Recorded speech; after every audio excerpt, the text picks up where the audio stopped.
And today it's a pleasure to welcome Victor Beltran. Hi, Victor. Oh, how you doing? I'm Good fine. morning. Tell me a little bit about yourself. I know you're from Peru. Yes, I'm from Peru. I'm born in Lima, and my parents come from the high mountains of Lima, as a little town called Arauz. And in 1992, we organized a group. It's called Musujalpa. Musujalpa means native language in the Quichua language from the Incas. Oh, that's terrific. And we very much want to have your group to come and play when we'll have a full setup with microphones and everything you need. Oh, wonderful. We'd love to have you. But look at all these instruments you brought here. I see flutes. Yes. I see some two different 10-string stringed instruments, and tell me a little bit about what you brought. Okay, wonderful. This is the pre-Columbian instrument. So all the wind instruments that you see over here are from before Columbus came to America. Wow. The string instrument come with the Spanish. You know, when the Spanish come to Peru and come to different countries in Latin America, so they bring the string instruments there. They bring the guitars, you know, in Andalusia. And they bring a small guitar. It's called the guitarrilla. When they come to Latin America, it transforming slowly in the last 300 years in an instrument that now is called the charango. Yeah. And these look, just to help you visualize them, they're about the size of a ukulele, perhaps. And their body, though, is very deep, almost like half of a coconut shell. I'm not sure what the body is made out of. They're quite beautiful. It's wood. Mm-hmm. It's 7 different kind of wood here, and here is a more modest instruments. It's only 3 different kind of wood. This is the smaller of the 2 instruments. Sure.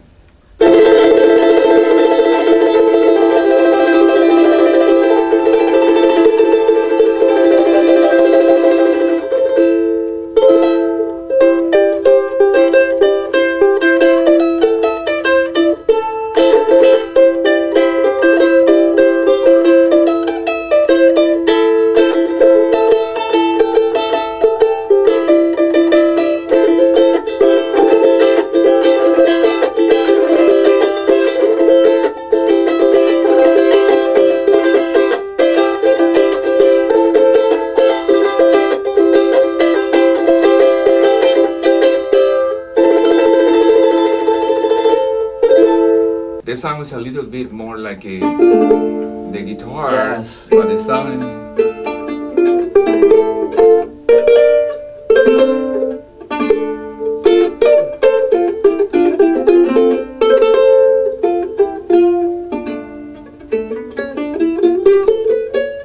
Very pretty.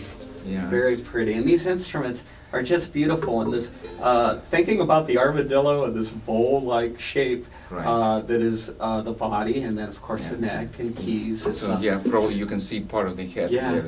In the Peruvian culture, the people trying to copy the sounds of the nature. For example, we have in the part of the Andes, very close to the jungle, sometimes the people want to reproduce the sound of the rain. And now let me introduce to this instrument. It's called the rainmaker. And now reproduce the sound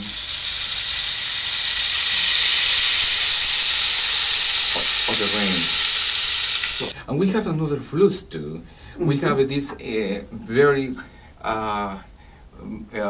beautiful instrument making in wood now. At the beginning it was making by bamboo, like you see this another one. But with the time, you know, we needed more precision in the construction of this instrument. Yeah, bamboo would probably expand and contract. Exactly, and mostly in this area where we have it, you know, the winter times, you know, in summertime, that the instrument can change the size. Let me introduce some of the sound.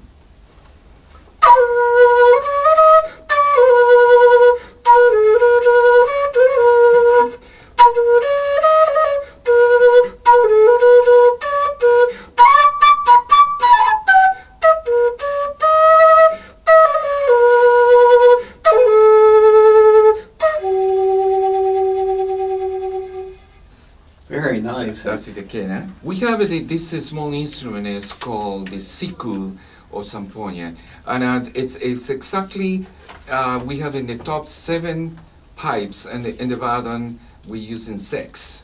So total making 13 pipes. So the sound, we have different size too. I want to demonstrate the small one, and after I will perform it, you know, with the big ones.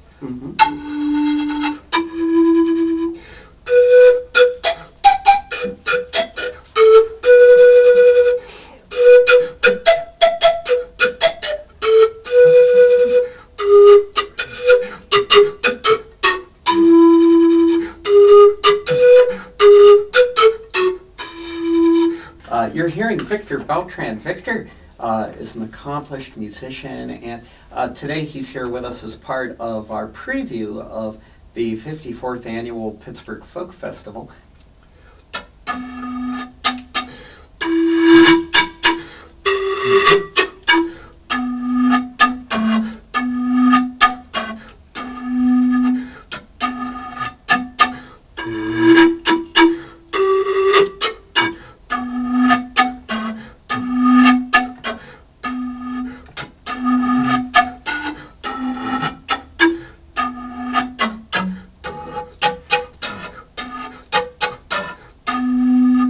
Very nice. That has to be a tough instrument to learn how to play. And controlling your breath as you play that has got to be a challenge too. How did you learn to play these instruments? As I told you before, you know, at the age of 30, you know, I just started traveling in my country and discovering my country. This is really, when you live in the capital, you just live in a little isolation with this wonderful culture of the mountains.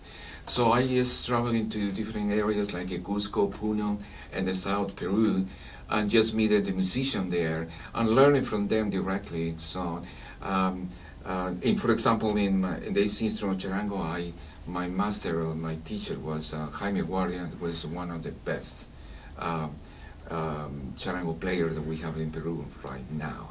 You know, so it was I was really lucky, you know, to find him in my way, you know, and learning this instrument. And I have it here, this big one. Oh, I didn't even see that. Yeah. Yes, it's very unusual pampa. It's probably 4.5 feet tall. And it's very difficult to play sometimes one person. You need to understand that this instrument is well designed, you know, to just play by 2 persons. Huh. So in this case, I will try to do. I don't know how I can put it here on the floor, but I will try to play one of the songs I played before here.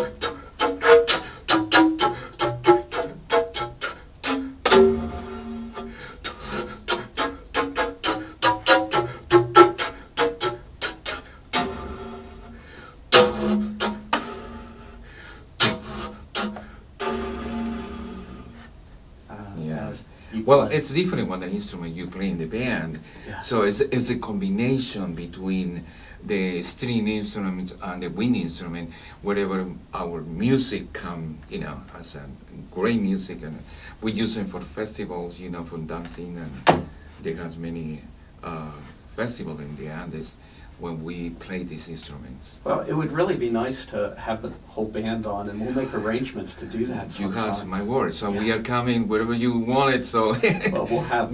It would be wonderful to have here my friends and play, you know, here for you, and we make it more interactive, you know, with another musician. Yeah, it'd be terrific. I didn't. Yeah. And that's one of the great things about the International Folk Festival is you can realize that right here in your midst, right within your community, are very interesting people who do things and are aware of things that you perhaps have never thought about. I'm looking at 1, 2, 3, 4, 5, 6, 7, 8 different musical instruments that Yeah, I've we have a never total seen. 25 instruments to show, in the workshop when we do it.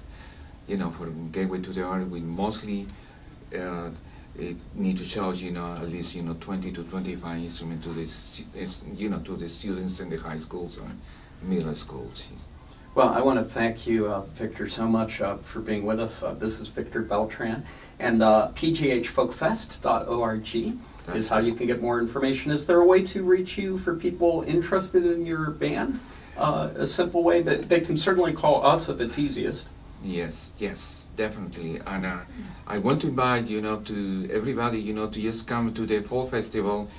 We are going to be on Friday 13 in the morning, wherever, the student from the school coming. Oh, good. I'll be there that day. Yes, and I want to play with Mimi John. Mimi John is a great musician. I feel was last week over here. Yes. And it's very interesting because we can fusion music from the Andes with music from the Asia. So it's join this music is a wonderful too. It'll be great. We'll look forward to seeing you on May 13th, which is our special day. I get the pleasure of being there that day to help MC that portion of the festival. Victor, thank you for being here. Thank you for letting me play today. Our pleasure. Victor Beltran is with the Pittsburgh Folk Festival, and he and others will be representing Peru at the Folk Festival.